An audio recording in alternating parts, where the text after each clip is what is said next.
9 tahun lalu, Sinarmas memutuskan untuk membangun perusahaan Insurtech yang kini dikenal dengan asuransi Simas Insurtech.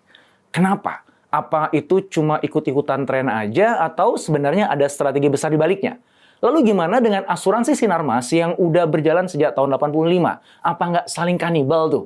Dan gimana mode pengelolaannya? Seperti apa teknologinya? Dan apa tantangan dan juga solusinya? Yuk langsung aja kita tanya jawabannya ke Pak Teguh Aryajana, CEO PT Asuransi Simas Insurtech.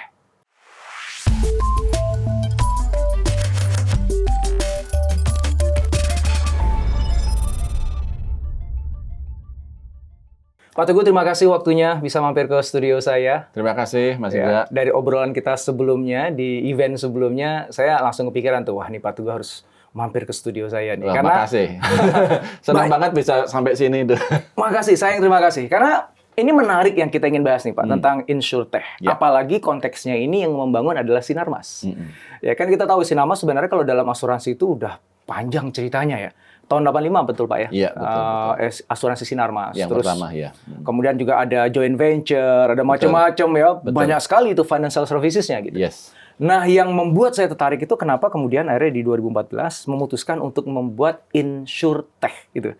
Ya. Padahal kan udah punya asuransi nih Pak sebelumnya. Dan itu kan bagus bisnisnya. Tapi kenapa kok buat Insurtech? Nah, itu boleh Pak diceritain mulai dari situ dulu Pak obrolan kita. Iya, Mas Indra, terima kasih. Ya, memang itu kami saat itu menjadi yang pertama kali mencetuskan untuk mempunyai satu bisnis model yang berbasis teknologi khususnya untuk asuransi.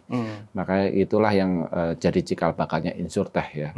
Dulu nama awalnya masih asuransi Simasnet. Kenapa ada bisnis unit insurannya sudah ada beberapa kok bisa tiba-tiba bikin satu lagi yang out of nowhere kok tiba-tiba ada tehnya gitu ya. Ya, karena gini, pada saat itu memang masih booming startup. Kemudian di luar negeri itu banyak juga yang namanya fintech. Jadi startup yang mengkhususkan untuk keuangan. Nah, pada saat itu kami mengadakan beberapa company visit atau let's say tour lah ya ke beberapa partner di Cina juga ada, di Jepang ada. Nah, kami melihat ada fenomena saat itu distribution channel baru. Awalnya dari konteks distribution channelnya nih, yang disebut affinity. Nah, di situ kita lihat produk asuransinya kelihatannya beda nih sama yang konvensional yang ada di Indonesia, yang selama ini kita jual. Kalau kita jual kan biasanya asuransi kendaraan bermotor, buat mobil atau sepeda motor, atau asuransi kebakaran untuk rumah tinggal, atau pengiriman, kargo, dan lainnya. Ini lebih ke arah ada satu customer base yang belong to company, di mana company ini kemudian partnership dengan insurance. Kita mengeksplor potensi dari customer base ini. Customer base-nya milik perusahaan lain ya, bukan milik asuransinya ya. Itulah cikal bakal yang kita sebut affinity program. Nah, ternyata model ini cocok nih dengan tren yang berlangsung saat itu. Saat itu kan booming online ya. Ada mulai marketplace, ada mulai startup. Dan mereka sasaran pertamanya adalah retail individu. Gitu. Nah, pulang our chairman Pak Indra juga namanya kebetulan. Nah, dia ada ide itu. Ya, kita brainstorming. Gitu. Saya termasuk yang diajak untuk ikut diskusi itu. Kenapa kita nggak bikin nih seperti model bisnis ini, yang konsep affinity itu? Tapi ini harus lebih fleksibel dan out of the box. Karena kalau ikut dengan conventional wisdom yang ada, mungkin ini nggak akan bisa jalan. Karena produk-produk lama itu kan memang sudah punya captive-nya ya, udah customer base-nya, channel-nya udah ada semua. Sedangkan ini kita bikin channel baru. Biasanya kan insurance itu marketnya kalau nggak jualannya melalui agency, direct, atau melalui insurance broker. Ini kok ada yang di luar itu langsung ke customer base, ke user melalui konsep yang si company partner ini atau affinity gitu loh. Oke, kita coba gitu kan. Dan kebetulan kita juga banyak visit waktu itu dengan partner di China. Dan jadi kebayang nih mulai bisnis modelnya seperti apa. So, long story short itu 21 Oktober akhirnya kita dapat approval dari OJK untuk punya insurance license untuk asuransi Simasnet dulu namanya. Oke. Jadi kalau misalnya balik lagi ke pertanyaannya, apa sih yang mendorong supaya muncul akhirnya Simas Insurtech saat ini ya namanya itu bukan semata-mata karena cuma ikut-ikutan aja ya kan lagi rame nih Fitech nih ya, tapi itu strategic vision ya yang terpicu dari jalan-jalan ke China dan Jepang tadi, kemudian wah ini ada ruang baru di market yang bisa kita masukkan sebagai perusahaan asuransi, tetapi sayangnya nggak bisa digarap kalau menggunakan conventional wisdom atau asuransi konvensional, pola bisnis yang udah ada saat ini gitu ya. Ini kalau dipaksakan pakai cara yang konvensional nih nggak akan kena nih gitu ya. Nggak ketemu itu. Oke, akhirnya solusinya adalah buat perusahaan sendiri yang baru yang itu fokusnya menggunakan teknologi. Ya, basis bisnisnya teknologi. Kenapa pendekatannya teknologi bukan dalam konteks distribution channelnya saja, tapi teknologinya juga semua disiapkan. Karena ternyata konsep Affinity itu end user-nya adalah customer kan, retail. Di mana itu akan banyak data yang akan kita dealing.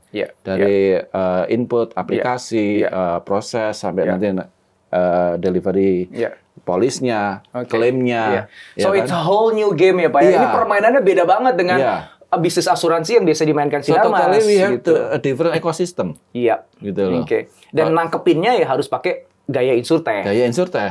Teknologi approach-nya itu harus ada gitu. Nah, yang menarik kan gini, Pak Tuguh ini orang lama di asuransi ya. Di Sinarmas udah dapat banyak sekali amanah untuk jalanin berbagai bisnis project asuransi yang ada di Sinarmas Group ya Pak ya. Terus kan Bapak dapat amanah untuk memulai ini Pak ya, Simas Insurtech ini ya Pak ya. Namanya. Sejak 2018 itu kita aku penasaran gini nih Pak, Bapak sebagai orang lama di asuransi, yang mungkin juga kan kita bukan lagi anak muda yang kalau bicara startup Pak ya, ngomongin health tech, insurtech, edutech itu kan wah cepet banget lah ya, dekat banget dengan dunia itu ya. Itu saya ngebayangin gitu ya. Ketika Bapak dapat amanah itu tuh, tolong buatin Insurtech dong gitu. Lah kalau insurnya aku paham mungkin gitu. Tapi aspek technya dengan bisnis model yang baru, yang masuk langsung ke retail customers itu kan completely new ya Pak ya. Saya menduganya itu baru bagi Bapak ya. Itu ketika dapat amanah gitu gimana Bapak meresponnya itu Pak? Dan apa yang Bapak lakukan kemudian Pak? Betul sekali Mas. Jadi ini sesuatu challenge yang mungkin terus terang bagi saya pribadi nggak kebayang ya. Tapi ya good news-nya memang chairman kami itu punya visi dan dia selalu belajar, adapt. Ya, jadi ini udah jadi kayak semacam culture lah buat company wide kita bahwa you must adapt, adjust terus ya. Dan dengan baru ini saya juga dan teman-teman di project ini merasa dapat sesuatu mainan baru lah ya gitu kan. Ini totally new gamenya itu baru ini ya. Ball gamenya beda nih rule-nya ini. Nah, apa yang saya justru sebenarnya saya bukan orang tech Mas. Saya bukan orang IT. Saya lebih ke banyak ke bisnis strategik atau bisnis development.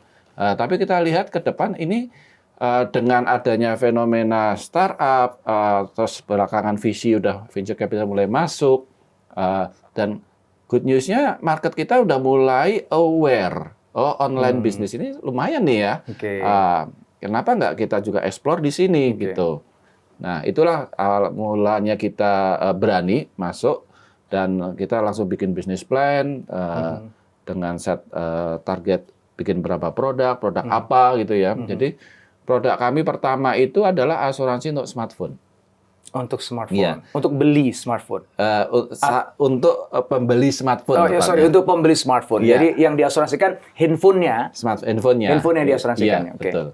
Karena pada saat itu mungkin mulai booming istilah smartphone ya, 2014-2015 itu udah mulai banyak teknologi baru. Handphone launching itu kayaknya laris aja terus gitu ya. Oke Pak, sorry sebelum masuk, berarti yang pertama kali Bapak lakukan ketika dapat amanah itu adalah menciptakan produk asuransinya yang cocok dengan konsep Insurtech-nya, konsepnya, Pak, ya? Dengan channel distribution yang ini, Affinity ini seperti apa gitu. Terus kenapa kok Bapak memilih produk pertamanya yang dibuat itu smartphone tadi, Pak? Asuransi untuk smartphone. Ya, karena secara insurance itself ya, Pak ya. Prinsip insurance itu kan memanage risk Risiko Iya. di mana kalau risiko bisa di-manage kalau ada volume atau penyebaran risikonya.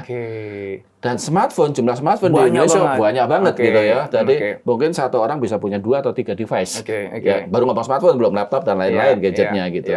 Nah, ini potensinya besar sekali dan kita lihat risk-nya measurable, bisa diukur. Artinya ya, selama risk itu measurable dan volumenya dapat, itu bisa jadi produk insurance sebetulnya. Oke, menarik. So, produknya asuransi smartphone. Ya. Cara jualannya gimana? Nah, ini juga menarik, Mas. Nah, kita terus terang waktu kan kalau itu dulu kan biasanya kan hubungan dengan agency, iya, gitu ya. Broker. Nah, ini kan langsung ke end usernya nih. Iya. Itu gimana tuh caranya? Nah, smartphone sendiri nilainya juga bukan kayak mobil yang ratusan juta kan. Ini paling 2 juta, 3 juta. Gimana preminya? Kalau 1%, 2% mungkin juga agent mungkin nggak ini banget ya. Dan ini teman-teman gitu ini kan? kita mikirinnya ini 2014 loh ya. Kalau sekarang kan itu udah biasa kan udah Pak biasa. ya. Tapi ini kita ngomong berapa nih? 9 tahun yang lalu ya. Yes, yeah. Jadi ini masih awal-awal dulu belum proven ya bahwa kita bisa jualan asuransi handphone gitu. Sekarang mah orang udah paham lah ya gitu. Ini menarik ya untuk tahu kisah awalnya itu kayak gimana gitu. Inovator nih, ini cerita inovator begini ya, memulai sesuatu yang baru yang belum ada kepastian berhasil atau tidaknya gitu.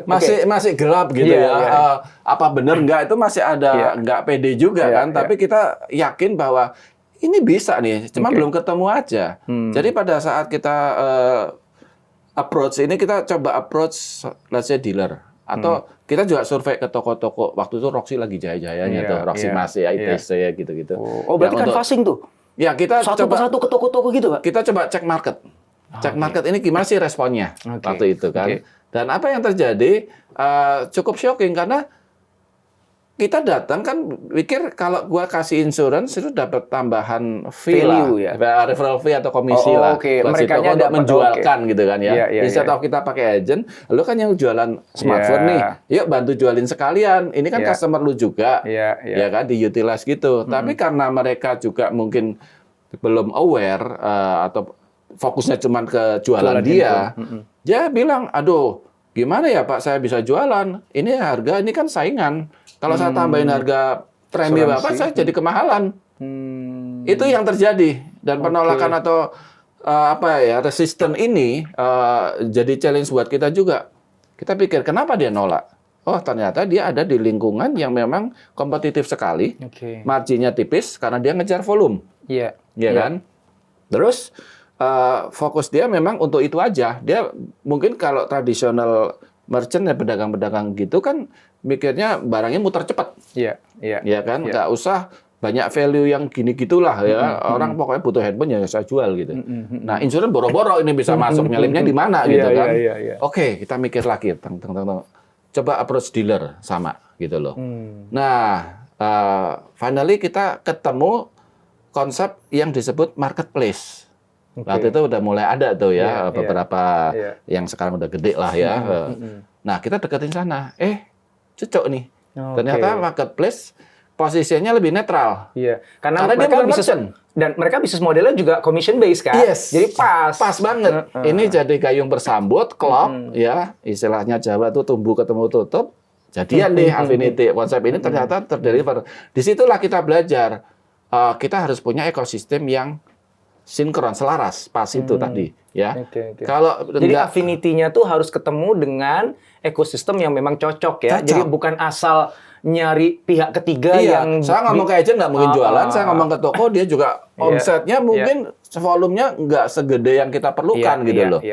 Marketplace, one marketplace, 1,000 of transaction per day. Nah, itulah boom mulai dari situ. Dan itu berhasil, Pak ya. Jadi produk asuransi handphone pada saat itu tuh berhasil. Dulu juga ada dealer besar di Indonesia Timur dan Tengah tuh Bali, coba juga, cukup jalan juga. Tapi yang kemudian marketplace ini yang lebih fenomenal nih. Gitu loh. Setelah marketplace tentu aja kan nggak berhenti di produk asuransi handphone aja Pak ya. Next-nya apa Pak? Jadi setelah itu kita mulai touch untuk asuransi pengirimannya. Karena kita lihat nih marketplace, wah kerjasamanya sama courier service gede juga nih. Iya kan? Courier service saat itu mungkin asuransinya cuma penggantian 10 kali ongkir. Nggak lebih dari itu gitu loh. Terus kita bisa work out apa yang bisa kita tambahkan. Kita coba approach lagi dari situ. ternyata mau juga gitu loh. Ya, oke. nyambung lagi. Oke. Habis itu ada lagi tiket. Tiket apa tuh? Tiket Pesawat? penjualan tiket, online ticketing itu ya. Untuk pesawat terbang. Beli Oke. tiket Itu kan, juga dengan marketplace juga itu. ada marketplace, bukan marketplace ya, atau bisa dibilang Iya, marketplace iya, lah ya. iya, iya. Cuman dia khusus travel, ya kan. Ada Iya. beberapa nama lah ya. Iya, iya. Nah, di sana kan jualnya memang paling besar adalah hotel dan airline tiket. Iya, iya. Nah, disitulah kita masuk. Kita Oke. ngobrol, sharing idea, dan saat itu asuransi untuk travel sudah ada. Tapi konven, sekali lagi, Iya, iya. itu benefitnya banyak tuh. Iya. Ya. Bisa 10 lebih. Jadi keracunan saat perjalanan, keracunan makan, Oke. kena bagasi hilang, delay, paspor hilang, dokumen, atau ada keterlambatan pesawat dan sebagainya, Iya, macam-macam. iya, iya. Nah, kita mikir, itu kalau kita compete head to head sama mereka, nggak mungkin. Preminya juga udah gede, Mahal ya. Tiketnya misalnya 2 juta, itu asuransi misalnya 300-400 ribu. Oke. Agak resisten ya, Iya, gimana iya. mau bisa masuk. Iya. Terus kita mikir lagi, apa yang bisa kita lakukan untuk bikin produk yang orang tidak ada resisten, dan saat sisi lain klaimnya juga harus kita Buat mudah buat ya. mudah. Kalau perlu nggak pakai mikir, kasarnya ini udah Klaim langsung otomatis bayar. parameternya udah di set dulu. Yes. Jadi yes. kata kuncinya, Nggak ada dispute ya Pak ya? kita harus set parameter dulu Iya, supaya ini claimable gimana gitu loh. Dan syaratnya pun juga harus tidak panjang lebar gitu kan. Iya, Kalau iya. isi form banyak 2-3 Iya, lembar iya, tuh ya iya, asuransi. Nah, harus selembar aja atau mungkin cuma 3-4 baris, that's it gitu loh. Akhirnya terciptalah satu produk yang kita sebut flight delay insurance. Harusnya saya pakai asuransi itu Pak sebelum ke sini Iya, Pak. itu tadi. Soalnya saya delay Pak berangkat ke sini Pak. It happen every day gitu loh ya. Dan that's good news-nya adalah mereka akhirnya punya kesadaran, inilah touch point. Concern Oke. orang traveling apa sih? Oh, Iya. kena delay. Ada Iya, satu iya. lagi bagasi, ya kan? Oke. Jadi kita start apa dari bagasi apa bagasi yang hilang kerusakan gitu, bagasi kerusakan, atau kehilangan oh. bagasi. Kadang ketukar ya, kadang ketinggalan. gitu. Ini menarik ya teman-teman semuanya. Jadi ini memang Pak Teguh dengan timnya ini tajam banget ngeliat peluang ya Pak ya. Iya. Dan nggak mentang-mentang ada asuransi penerbangan gitu ya langsung dipakai gitu ya. Tapi Iya. kritis. Bener nggak customer kita butuhkan semua itu? Betul. Nah, jadi Itulah. ada istilahnya frugal innovation Pak. Yes. Jadi di mana setiap produk atau services itu dipretelin dulu Pak. Sehingga apa yang benar-benar paling esensial, paling penting, yang value-nya paling tinggi, itu aja yang digarap. Iya. Yang lain nggak usah. Sehingga Fokus. cost-nya bisa turun. Betul. Dan affordability-nya tinggi, Iya. yang beli jadinya masif, Betul, dan customer volume dapat dapat. value yang lebih tinggi. Lebih tepat. Dan nggak susah untuk educate marketnya ya. Iya. Inilah kunci masuk ke literasi asuransi sebetulnya. Iya, Karena iya, penetrasi di kita pun sebenarnya kecil. Iya. Jadi kami terbantu untuk memberikan literasi sambil dia punya experience juga Iya. lebih. Oh ini tuh dapat asuransi gitu tuh loh. ya. Oh, Akhirnya dia bisa ya? jadi beli yang lebih banyak lagi ya Pak ya. Ini ada fenomena Oke, lucu menarik. di mana orang sekarang, karena kita punya produk asuransi delay misalnya untuk 2 jam keterlambatan kita kasih kompensasi. Tiket kan juga kadang sekarang udah nggak murah juga ya. Setelah pasca pandemi mulai naik lagi tuh. Nah tapi orang masih senang dengan diskon atau cashback gitu istilahnya. Nah kita kalau ada delay itu kadang customer itu mencoba ada ekspektasi malah kalau udah sejam lebih. Kalau bisa 2 jam nih, gue dapat cashback. Jadi sesuatu yang membuat galau, jadi Malah sekarang diharapkan ya Pak. diharapin gitu loh ya. Oke Pak, produk yang paling unik apa Pak? Yang dimiliki oleh si Mas Insurtech gitu. Yang ini kayaknya kalau asuransi konvensional kayaknya nggak akan main di situ deh. Iya. Kita ada satu namanya pet insurance Asuransi untuk hewan binatang peliharaan. Iya. Oke. Sebetulnya Itu ini apa? Untuk health, life juga gitu ya. Tapi untuk pet. jadi sebetulnya khusus pet di mana untuk resiko dia mengalami let's say lepas nih talinya lari ada mobil lewat kena Kecelakaan. gitu ya.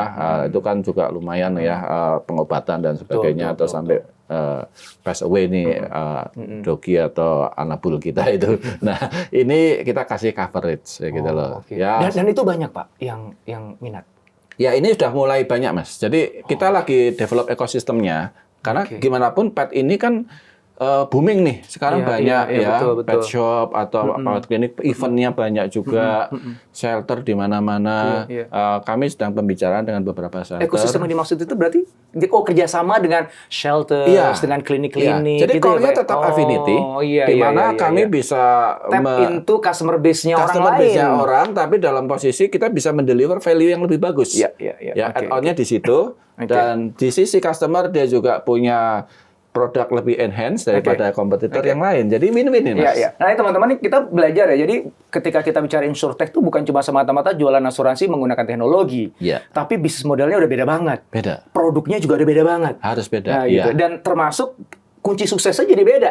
Karena kunci suksesnya adalah gimana affinity tadi ya. Kita kerjasama dengan kelompok pengusaha yang di situ udah ada customer base-nya. Gitu. So it's a completely different game, benar ya Pak ya, antara conventional insurance dengan insurtech. Betul. Gitu ya. Nah, saya mau masuk ke teknologinya nih Pak. Kan Bapak tadi nyebut bahwa Bapak bukan orang teknologi ya. Tapi kan insurtech pasti teknologinya kenceng tuh Pak. Nah, kalau di Simas sendiri itu teknologinya tuh beli, bangun sendiri atau nyewa Pak? Kita develop sendiri Mas, in-house. Ya kalau nyewa mungkin dari sisi cloud base-nya sekarang Nah, dulu pakai server, sekarang udah nggak muat ya pakai cloud lah gitu. Nah, kita pakai apa yang kita sebut mostly adalah koneksi dengan API connection ya. Di mana itu data bisa secara real time tertransfer dan dia bisa mengcover sekian besar kapasitas transaksi dalam hitungan detik gitu loh. Karena ini kami sekarang banyak partnership dengan marketplace, fintech, digital banking ya dan online travel di mana transaksinya daily-nya itu bisa ratusan ribu. Memang preminya kecil-kecil Mas ya. Tapi kan volume Pak ya. Kita ngejar volume itu.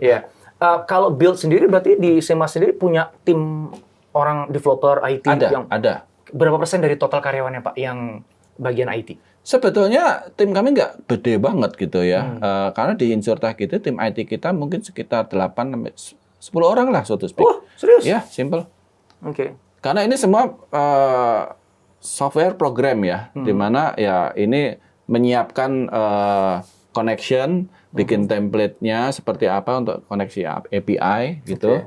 Ya betul, sisi lain ada infrastruktur yang harus dijaga, security, customer data protection-nya ya. Kita juga udah punya ISO. Tapi ini memang secara resource nggak perlu besar gitu. Karena kan kita dalam tanda kutip numpang di lapak orang lain jualannya Pak ya. Iya, kita connect aja. Bukan ke core sistemnya. Gitu loh.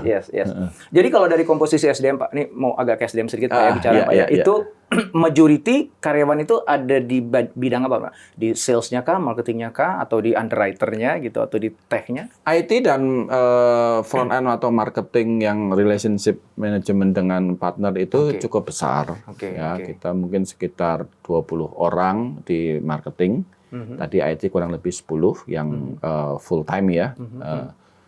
Kita ada also sedikit untuk yang kayak digital marketing atau konten, tapi nggak banyak. Nah, kemudian back end tetap ada, tapi juga nggak banyak. Karena udah by system, itu kurang lebih 15 orang, ada collection, ada ya ordinary accounting finance lah. Jadi ini jauh lebih ramping dibandingkan asuransi konvensional ya Pak ya? Jauh, karena satu hal yang sangat membedakan, kami tidak perlu cabang, bukan nggak punya. Ada cerita lucu tentang cabang ini Mas. Jadi kita apply untuk jadi rekanan satu bank. Bank ini juga lagi konsep digital gitulah. Nah, pada saat kita apply, kita kasih company profile, performance financial segala macam ya. Dapat sekian waktu kemudian berapa minggu dapat balasan. Ditanya. Pak, di surat itu disebutkan bahwa kami belum dapat dipertimbangkan untuk sebagai rekanan katanya. Kenapa? Tidak mempunyai cabang. Oh iya, baiklah, saya bilang gitu. itu benar-benar masih full konvensional Pak Bang ya. Jadi ngaku-ngaku pengen ke teknologi tapi sebenarnya belum paham. Kami nggak nyalain mereka Pak. Karena untuk merubah regulasi itu mungkin nggak mudah ya, butuh waktu. Ya memang ada faktor itu juga. Tapi inilah jadi apa? Teknologi jalan cepat. Regulasi harus ngikutin, Pak. Iya, keep up ini. Ini selalu. Itu sama Pak di edukasi, Pak. Dengan saya juga minat di edukasi kan. Jadi kalau kita mau buat kampus digital, Pak. Jadi cyber kampus gitu, Pak ya, yang basisnya online semuanya, Pak. Itu masyarakat di setiap kota harus punya cabang, Pak. Oh, terus apa gunanya digital? Kita tos masalah gitu. Mumet, Pak. Iya. Oke, Kalau dari sedikit tentang SDM lagi nih Pak ya, karena menarik. Saya pengen lihat perbedaan antara yang asuransi konvensional dengan yang insurtech gitu Pak ya. Dari sisi SDM tadi jauh lebih ramping. Dari sisi struktur organisasinya beda juga Pak dengan yang konven. Karena Bapak kan juga lama di konvensional insurance. Kalau bicara struktur mungkin secara bukan insuran aja ya, secara korporasi kita jauh lebih ramping pasti. Ya. Artinya flat, lebih flat. Lebih flat, karena let's say kita bisa bilang cuma 3 layer. Buat manajemen, direksi, kemudian division head, kemudian udah langsung Mbak eksekusi. Ya. Group leader dan marketing itu hampir sama lah, cuman beda seniority aja. Dari sisi corporate culture-nya Pak beda nggak? Bapak kan udah jalan-jalan nih di satu grup Sinarmas ya, insurance atau financial services ya Pak. Terus ada insurtech nih gitu. Apakah masih mengadopsi budaya perusahaan yang Sinarmas grupnya, atau dia punya culture sendiri Pak di Simas Insurtech? Sebetulnya di grup kami itu ada yang kita sebut core value, ya ada 6 ya, yang itu menjadi pedoman lah, inspirasi kita gitu ya. Nah ini tetap kita hidupkan ya, ada integrity, loyalty, continuous improvement, banyak lah. Itu grup core values grup ya? wide-nya, visinya kita. Nah tapi ini kita aplikasikan ke day-to-day work environment kita seperti apa. Betul, kita mungkin nggak seperti konvensional company yang let's say harus full WFO sekarang atau 8 to 5, harus sedikit-sedikit izin atasan kalau untuk do something atau memo, disposisi gitu-gitu ya. Paperwork-nya banyak gitu. Nah, kita lebih linear lah. Coba kita lebih praktikal pendekatannya. Jadi di tempat saya mungkin kalau ada yang mau kerja dari rumah, yang penting dia bisa kita hubungin. Dan ada agendanya hari ini ngapain. Yang penting atasannya tahu, dicari ketemu, gitu kan ya. Dipanggil nyaut, tempatnya diangkat gitu kan. Itu aja dulu ya. Jadi kita masih in touch terus gitu. Dan dia ada update progres, kita semua tahu sampai mana gitu kan, project ini sampai mana. Jadi nggak harus presence ya, itu satu. Kemudian kita pakai ya teknologi juga untuk interaksi, bagaimana misalnya pakai Zoom, Google Meet untuk meeting, terus juga dari konteks seniority atau apa itu kita udah mulai hilangkan. Jadi kita coba secair mungkin. Memang saya beda angkatan ya, ibaratnya saya ini Gen X kali ya. Iya kan? Kalau tim saya itu kan udah Z ya kan, udah milenial dan Gen Z gitu. Anak-anak Gen Z ini kan cenderung impulsif ya, lebih outspoken gitu, kadang moodnya apa gitu ya. Ya kita coba menjembatani. Kita harus adapt ya, yang tua ini yang harus berubah gitu, ngikutin ya. Tapi bukan berarti menghilangkan ininya ya. Tetap kita punya wisdom lebih ke visinya. Eksekusi silakan. Selama you nggak nabrak core value kita, selama lo bisa menghasilkan suatu produktivitas, silakan do something gitu loh. Ya kita nggak dulu kalau mungkin struktur itu kan direksi harus punya personal assistant, harus ada layer-layernya lagi, ada vice presdir atau segala macam, kita nggak. Gitu loh. Menarik. Nah, waktu pas lagi 2014 Simasnet itu didirikan dan Bapak akhirnya mulai ngebangun tim itu Pak ya. Itu karyawan itu lebih banyak direkrut baru Pak atau ngambil dari grup Pak? Dua-duanya Mas. Jadi tim inti memang dari company yang asuransi Sinarmas, kita ini sebagai core timnya. Kemudian sambil berjalan kita percaya dengan new recruitment. Dan kami lebih suka merekrut dari bawah. Anak-anak muda yang starting karirnya yang baru kita dari awal. bisa shape, ya kan? Jaranglah kita rekrut pro hire kalau istilah sekarang, karena itu culture-nya beda. Twist-nya nanti bisa nggak sejalan gitu. Jadi inilah yang memang istilahnya legasinya grup ini dari dulu, percaya untuk dari growth dari bawah. Gitu loh. Nah ini menarik kan, berarti sebagian adalah orang-orang lama yang ada dalam asuransi konvensional dan mungkin juga senior-senior lah. biasanya kalau jadi grup orang inti kan senior-senior Pak ya, orang percaya nih ke Bapak gitu kan ya. Kita kan udah nggak muda lagi gitu Pak. Iya. Nah kemudian akhirnya harus bekerja sama dengan teman-teman yang baru new recruits yang itu benar-benar fresh grad banget gitu Iya. Pak. Gapnya kan besar gitu Pak. Betul. Nah itu dua pertanyaan Pak. Pertama, apa yang terjadi ketika dua kelompok itu harus kerja ngebangun sebuah bisnis yang baru yang belum ada kejelasan aturan mainnya kayak gimana, berhasil atau tidak, itu kan pasti kan ada konflik-konflik ya Pak ya. Nah mungkin itu dulu deh Pak ya. Jadi pengen tahu ngebayangin gitu ya waktu 2014, 15, 16 gitu di awal-awal itu dua generasi yang mencoba membangun bisnis baru ini apa aja Pak tantangannya dan gimana solusinya? Ini yang saya ikutin ya dari awal saya join. Saya direkrut tentu oleh generasi yang jauh di atas saya, baby boomer atau mungkin generasi Perang Dunia Kedua kali. Nah itu, tapi menariknya leadership-nya itu mereka itu punya visi. Visi bahwa ini akan ada perubahan ke arah sini. Dia udah tahu. Hal yang sama lah waktu itu chairman kami, Pak Indra memberikan visi bahwa oh ini ada fenomena baru, affinity. Mulai banyak startup e-commerce gitu kan. Di Cina, di Jepang sudah mulai ada ini. Nah, coba kamu, ini visi dia. Ya dia artinya apa? Dia adapt. Ya, dia open mind untuk mengasih arahan ke bawah ke yang muda-muda. You coba garap ini. Coba you perhatiin, lu pelajari. Ya. Dia nggak bilang harus bikin ini. Nah, you pelajari. Terus you come back with me and do something. Lu propose apa? Gitu kan? Ya. Jadi hal yang sama saya coba terapkan ke yang saya rekrut atau tim-tim saya gitu loh. Ini ada ide begini. Coba yuk caranya gimana?